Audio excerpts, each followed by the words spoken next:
I had been in town since 7 that morning, which in retrospect was the mistake, though there was no way to know it at 7 in the morning on April 14th, 1935, that by afternoon the sky was going to do what it did. The weather had been strange all week, that dry electric quality that the panhandle gets sometimes in the spring, like the air is waiting for something. But strange weather in the Oklahoma panhandle was not unusual enough to cancel a supply run. I had gone to Boise City for seed and wire and the month's groceries, and I had stayed longer than I intended because of a conversation with Ed Sutter at the feed store about whether the county relief program was going to extend into the summer, and by the time I was heading home on the county road, it was 2 in the afternoon. I saw the wall from about 4 miles out. I had heard people describe the black blizzard in the years before, the 1934 storms that had come and taken the topsoil of Kansas and dropped it in New York Harbor. But I had not seen one of the big ones myself. What I saw coming from the north-northwest was not a storm in any shape I had a word for. It was a wall. A solid vertical wall of black-brown earth 8,000 feet high, I later learned, though from the county road at 4 miles out, it looked like the end of the world, which is not an exaggeration and not a metaphor, but simply what it looked like. It moved fast. I had maybe 2 minutes before it hit me, which was not enough time to get home, and not enough time to get anywhere else. I pulled the truck to the shoulder and wet the rag from my water jar and held it over my nose and mouth, and rolled the windows up the half-inch they went, which was not enough. And when the wall hit, it went dark. Not dim, dark. The darkness of midnight at 2 in the afternoon, with the dust so thick in the air that breathing through the rag felt like breathing through sand.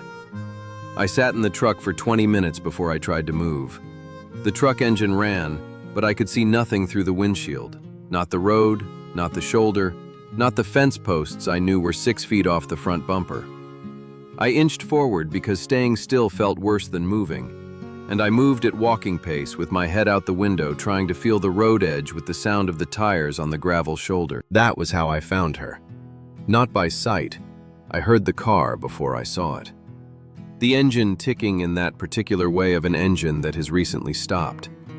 I got out into the dust and walked toward the sound with the wet rag over my face and my hand on the truck as long as I could reach it. The car was buried. Not completely. The roof and windows were clear.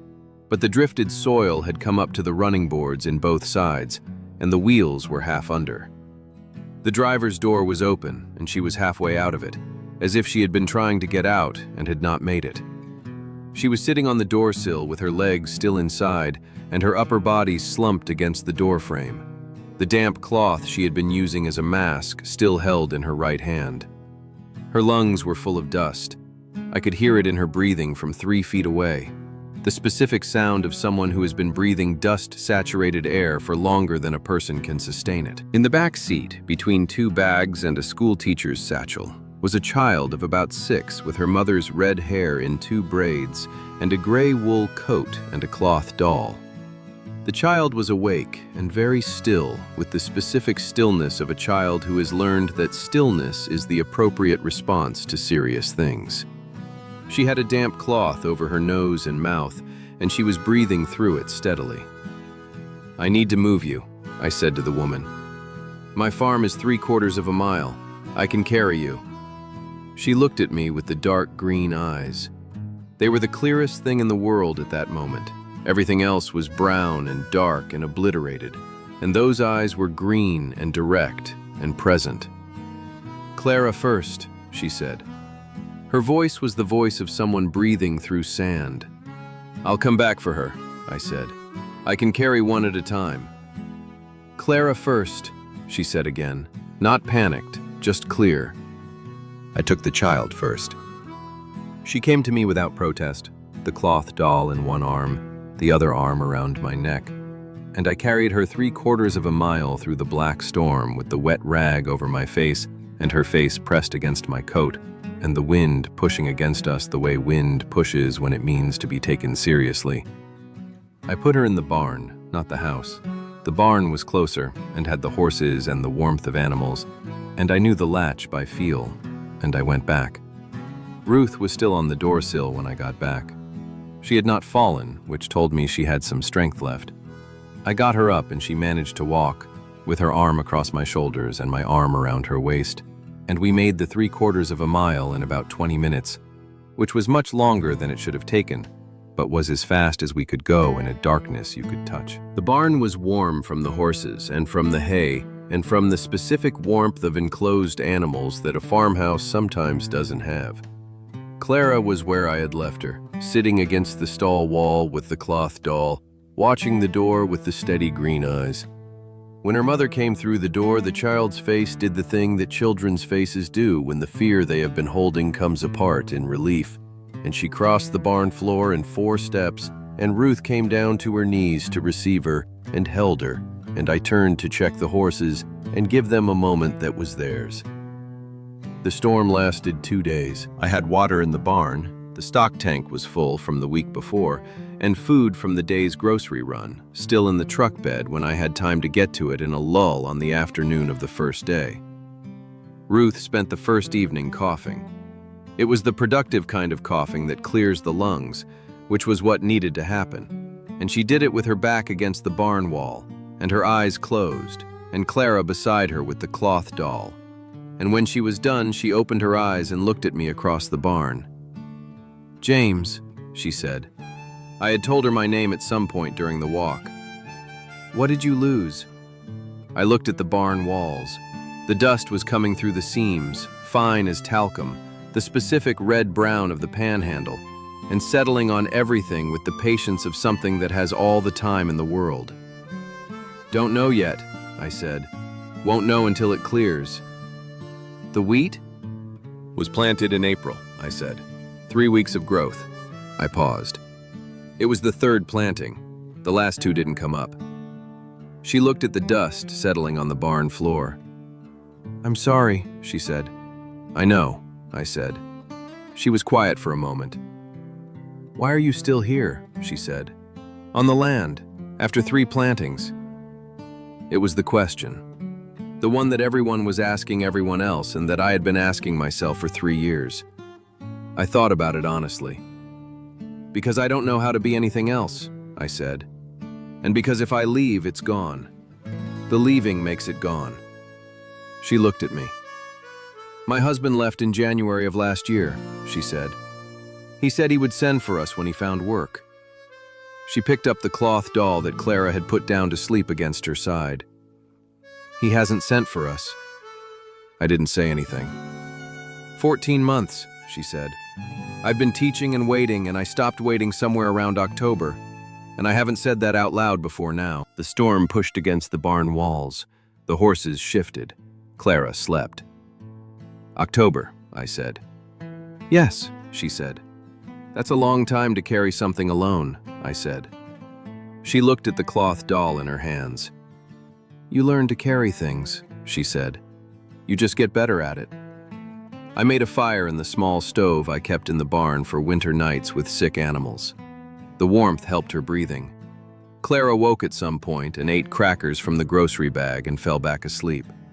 Ruth and I sat on opposite sides of the stove in the firelight, and the barn settled around us with the specific quality of a space that has been occupied by the same person for a long time, and has taken on that person's habits, the tools in their places, the harness on its hook, the specific smell of a barn that is tended rather than merely used. She noticed things. That was what I observed about her across the first night. She looked at the barn the way I imagine she looked at a classroom, as something that told her about the person responsible for it. She noticed the extra blankets folded on the hay bale. She noticed that the horses had been watered before I went to the stove. She noticed that I had put Clara's crackers on the cleanest surface in the barn without being asked to think about it. "You're careful," she said. It was 2 in the morning. "I try to be," I said. "My husband was not careful," she said. She said it without bitterness, with the flat assessment of a woman who has had 14 months to arrive at an accurate accounting. He was good in other ways, but careful with the small things, the things that needed doing without being asked. That was not him. I thought about what to say. "Some people see the small things," I said. Some don't. You do, she said. I looked at the stove fire. Outside, the storm was still going.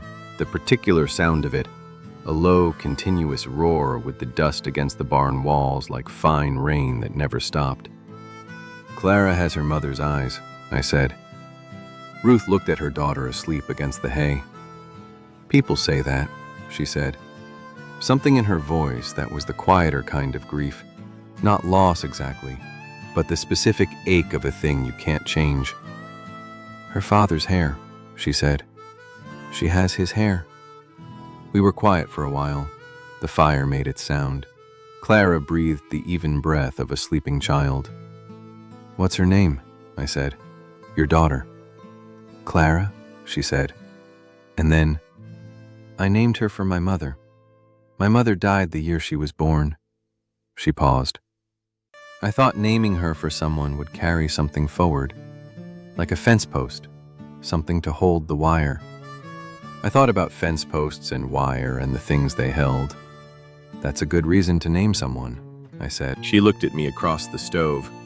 The firelight was on her face, the dark red hair loose now from the bun with the day's activity, the green eyes in the warm light, the specific tiredness of a woman who has been through something and is still here. James, she said. Ruth, I said. Thank you, she said, for coming back for me.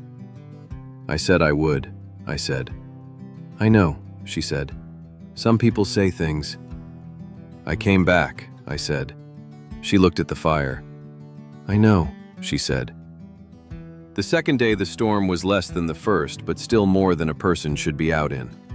I went to the truck in a lull to get the rest of the groceries, and I fed the horses, and I checked the house. The windows had held, the door had held. The kitchen was dusty, but nothing structural. And I came back to the barn, and Ruth had swept the floor with the barn broom and found another blanket for Clara on the high shelf where I kept the winter spares. You didn't have to do that, I said. I know, she said. She was at the barn window, looking out at the brown sky. Can I ask you something? All right, I said. The wheat, she said. The third planting. If it's gone, what do you do? I thought about it. Plant again, I said. In September, there's a fall variety. I paused. If the county relief extends, I can get seed. If it doesn't, I'll have to borrow against the land. I looked at the barn walls. Which is the thing that takes the land eventually? She turned from the window, the green eyes direct and clear. But you'll plant. Yes, I said. Why? Because the land is still here, I said. Because stopping is the thing that can't be undone. She looked at me for a long moment. She had the quality of looking that I had noticed the night before, the same look she turned on the barn and the tools and the careful small arrangements of a man who lived alone and had kept his standards for 14 years of solitude. She turned it on me now. I've been teaching at Cimarron County School for 4 years, she said. I know most people in the county, at least by name. I don't know you. I don't come to town much, I said. Why not? I thought about it honestly. Because coming to town means talking to people who ask how the farm is, I said. And the answer has been the same for 3 years. I paused. It's easier to stay. She was quiet. Then, that sounds lonely. It is, I said. She turned back to the window. The sky was beginning to go a slightly lighter brown, which was the closest the second day was going to get to clearing. I've been lonely too, she said. Different kind. With a whole town around you and a classroom of 20 children and still, she stopped. Still, I said. Outside, the storm kept going. Inside, the barn was warm and the horses were fed, and Clara was playing a quiet game with the cloth doll in the corner, and the stove was burning, and Ruth Hargrove was at the barn window looking at the brown sky with the green eyes, and I was more aware of another person in a space than I had been in longer than I could account for. I did not say this. but I thought it, in the specific, careful way of a man who has learned to pay attention to the things he notices. The sky cleared on the morning of the third day. Not fully. The dust haze would sit on the panhandle for another week, a month, years in some form, but it cleared enough to see. The world outside the barn was the color of old rust, and the drifts had come up against every fence post and building in patterns that told you which way the wind had been running, and the wheat, what I had managed to see of the wheat field from the barn door, was buried. Not all of it. Some of it might come through. I had been fooled before by what survived and what didn't. Ruth stood beside me at the barn door looking at it. Clara was between us, her hand in her mother's, her cloth doll in the other hand. She was looking at the drifts with the solemn interest of a 6-year-old who was adding something to her understanding of the world. "Is it like this every time?" Ruth said. "The black ones aren't common," I said. "That was the worst I've seen." I looked at the field. Every time is different. The dust finds a new way. She was quiet. "Your truck," she said. "My car." "The truck should be all right," I said. "Your car is going to need the axle checked and the engine cleared before it'll run. I can pull it out with the truck and look at it." "I can't ask you to do that," she said. "You didn't ask," I said. She looked at me sideways. There was something in the look that was different from the barn looks, the assessing ones, the careful ones. This was something quicker, something that had been building across 2 days in the dark and was now here in the morning light. "James," she said. "I'll go pull the car out," I said. "James," she said again. I looked at her. "I've been in your barn for 2 days," she said. "I know where you keep the spare blankets and which horse is which, and that you check the water before you feed, and that you put the child's food on the cleanest surface without thinking about it." She looked at the field, at the ruined planting. "I know you're going to plant again in September," she said, "even if you have to borrow against the land." "Yes," I said. "I know that's the kind of man you are," she said. 2 days is enough to know that." I looked at the horizon, at the brown sky going lighter, at the field, at Clara with the cloth doll. "I'm going to be in Boise City," Ruth said, "at the school, through June at least, maybe longer." She paused. "If they extend the school's funding." Another pause. "They usually do." "All right," I said. "I'm not saying anything," she said. "I'm telling you where I am." "I know where the school is," I said. She almost smiled. The quick, expressive mouth, the one that didn't always do what she told it. "I know you do," she said. "You've been in this county your whole life." 36 years, I said. "Then you know the road," she said. "I know the road," I said. I pulled her car out that morning and cleared the engine and checked the axle, and it was a 3-hour job in the dust-hazy morning sun, and Ruth helped by handing me tools and holding the light, and telling me when something looked different from how it should look, which she had apparently acquired the ability to assess at some point in 14 months of doing everything alone. The car started on the second try. She loaded the grocery bags and the satchel and Clara's things, and she put Clara in the back seat, and she stood at the car door. "September," she said. "September," I said. "The fall planting," she said. "Yes," I said. She looked at me for a moment. The dark green eyes in the morning light with the brown sky behind her and the drifted dust on everything and the ruined field in the distance, and Clara watching from the back window. "James," she said. "Ruth," I said.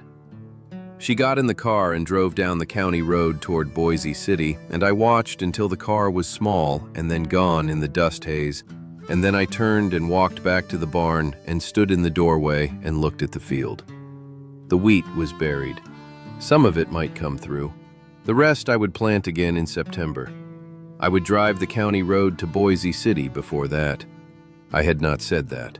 She had not asked it. But I had known it since the second night in the barn when she had said still, and I had said still, and we had both understood that the word contained the same thing. I walked the field in the afternoon to see what had survived. More than I expected, less than I needed. The panhandle arithmetic always has been, always will be. You count what's there and you decide what to do with it. I knew where the school was. I had driven past it for 36 years. I started to think about September the way a farmer thinks about a planting, what it would take, what the ground needed, what might come up. And I thought about a woman with dark red hair and green eyes and a daughter who held a cloth doll and had her father's hair and her mother's eyes, sitting in my barn for 2 days while the worst storm in Oklahoma history howled outside, noticing where I kept the spare blankets. The dust had taken the third planting. I would plant again. That is what you do.